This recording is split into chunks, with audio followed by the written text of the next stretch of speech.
Yo, yo, yo. Oh, my.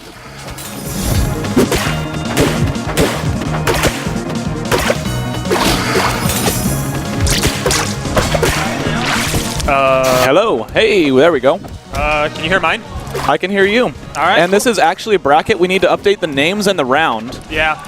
They kind of started really quickly, and we weren't expecting They started without us telling them to start. Yeah. So, which is fine. That means neither of them are ever going on stream ever again. Ever. Ever? Ever. That's all right. Yeah, but that's a good first stock by Breadstick. They're going to Ethereal Gates, a pretty big stage. Helps both of them live forever. Yeah. And it just kind of comes down to who can get that hit in neutral and who can edge guard, which is, you know, the standard. The standard for every game ever made. Who gets the hit in neutral? Thankfully, though, this is more even-sided than like most of the characters you'll see. Like you'll see Craig, Craig never die. Craig never die. Zetter, Chompers is another common one you see over here because Chef and Chompers play all the time. Yeah, and Zetter on the stage is not fun for Zetter. No, it's not. I can vouch. Ooh. Nice parry, nice parry. Well, and Chompers was actually practicing with Fatty's Orcane earlier today. So he's got a little bit of the matchup practice, not even just experience, but practice today. Right. And there's Breadstick's recovery. It's so good. Right. Like he has so many good mix-ups, and if you're not used to what Orcane can do, he will get back to stage against you every time. Yep. But I think Chompers is slowly starting to figure out. Oh no, the SD off stage. No, he was leading that too. Yep. And that's the one thing that happens to Etalus a lot. You just slide off and throw out an aerial, you're dead, son. I know. Well, I mean, if you can hit it, it's one thing, but okay. All right, we're back to even. Now, I'm not gonna lie, Breadstick's been given kind of like a saving grace here. He's got to kind of take advantage. Like, originally Chompers did forfeit a stock for him, so, but I think he's showing that. VO3. All right, cool. Yeah. But yeah, no, I agree. He's been given the ability to win this game, but Chompers did not get flustered, and that's the biggest thing. Exactly. It's way too easy to do that.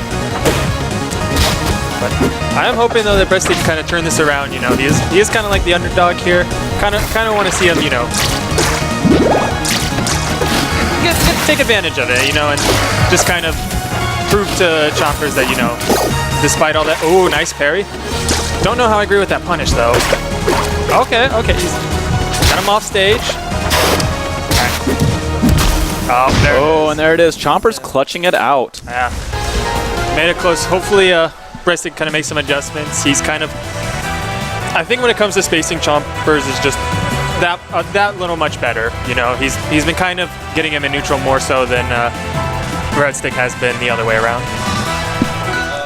All right, well, now we're going to Tempest Peak. Oh, see, you know, back the monthly before Heatwave, Breadstick did the same thing. He was on stream against Dank and counterpicked a Tempest Peak, and he ended up eating 4 fairs in a row at 0% and dying. Yep. I don't think it's a good idea to take a heavy character to Tempest. Right. Thankfully, though, Etalus can't do that with just fair, though. It's a little harder, but... It is a little harder, but he still has the same ability to just live forever off the top and kill you off the side. Unlike... Like, him and Craig are just so good at it, I would never want to counterpick them there, especially as Orcane. Exactly. Because one of Orcane's biggest ways of killing is with either up smash or up air off the top. And you're giving him a lot more room to live as a heavy. Yeah. And really the only thing he can do from like the side blast on his back air. And, and he hasn't really been landing that at all. He got it for the first stock, but then after that, Chompers has kind of adjusted to the play style, to the edge guarding style. Exactly. So, just see, now I think Breadstick just trying to play a little more passive and... Ooh, a raw forward smash and bad DI catches him. That's the Orcane special. I know. Dude, are you going to get puddle forward smash? Yes? No? The answer's yes. Always yes. And more importantly, am I going to go for the puddle forward smash? Answer is yes. Do I hate how often it works, though? Answer's no. Sometimes. Well, the Orcane doesn't hate it. Right. The Orcane's just like slamming their face against their controller, being like, forward smash. Have you seen Breadstick the way he does his controller? It's like his fingers do mash into it a little bit. Ooh. Yeah. No, but in all actuality, though, it's just a really good button, and that's why it's... Oh, no. Just Breadstick dies. No. But it is... that's the reason why they go for it so often, is because it is so safe. But unfortunate SD ends up... It was just 2-0 Chompers. 2-0 Chompers, my man. Pretty standard stuff, though, honestly. Like, except for the first game being close, you know, he didn't show any signs. now we're going to get Zora versus Fatty on stream for their round 1. And I'm actually interested to see this one. I know. Yeah, I almost called it off stream, and then I was like, wait a minute. Yeah, you've been seeing this boy practice since what? Yep, Zora Fatty. You've been seeing this boy practice since what? The stream you guys did of what was the day before that too, actually. Oh, yeah. The day before I played 100 games with them, and then the next day we streamed. Yeah. Another like 70, 80 games. And then he came to Tucson, participated in that weekly, and he got even more practice. Oh, thank you. Oh. So, I'll be honest, this one, no offense to Fatty or anything, but I kind of want to see Zora clutch it. It would be cool to see Zora win, but I think it could honestly go either way. Exactly. I just know I haven't seen Fatty here play in a long while on stream, so it's kind of hard for me to gauge, whether or not he's still consistent or he slowed down a little bit. Well, he did not play at the last weekly, but he did show up. Okay. Very briefly, about an hour into the tournament, he showed up and played some friendlies and dipped, but just because he wanted to be here. Yeah. And he was still looking pretty fresh, so okay. I don't think he's lost any steps. Okay. I wanted to make sure just in case. Yo, let's go, rivals. I will admit, though, that they came up with a new icon and everything for the new patch, and that's why I was asking about the Genesis thing. Oh, They're yeah. advertising now. It actually looks really sick. The only thing I hate is it's got a Clarin icon right there in the middle of it. No. You need to calm down, Zettermain. All right.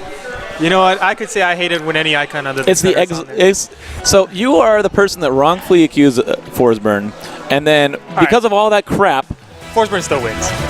Yeah, but because of all that crap, they all go down and they die in the abyss, and Clarin comes back. She's the savior. You need to chill. She's the savior. Ori was the savior. She comes back from the future. Ori was the savior, but everybody got too much of her. She goes back. I'm talking about lore. This crisp Rivals of Aether story mode lore. Okay. Tell me where Ori fits into this time, or Clarin fits into this timeline. So Clarin is in a distant future. Yes. Where they can no longer control fire. Right. And there's an invincible overlord, an elephant man. All right. And she cannot beat him. She sucks. Right. So you know what she does? What? She goes back in time. I know exactly and that's why she's here. I know exactly where this is going, too. Are you trying to say something like that elephant man is like a grown-up Zetterburn? No. I'm just saying, like, she goes back in time to save the land that she cares about. Meanwhile, your Zetter ass, is accusing your own brother of murder. Fuck you. All right. We got it resolved. Did you see that hang of shame when they reunited before they fought the whatever that thing is? Sure. Yeah. The Gatekeepers, actually. Yeah. It's actually, we named our weekly after the bosses. Where did DOA He killed an entire fucking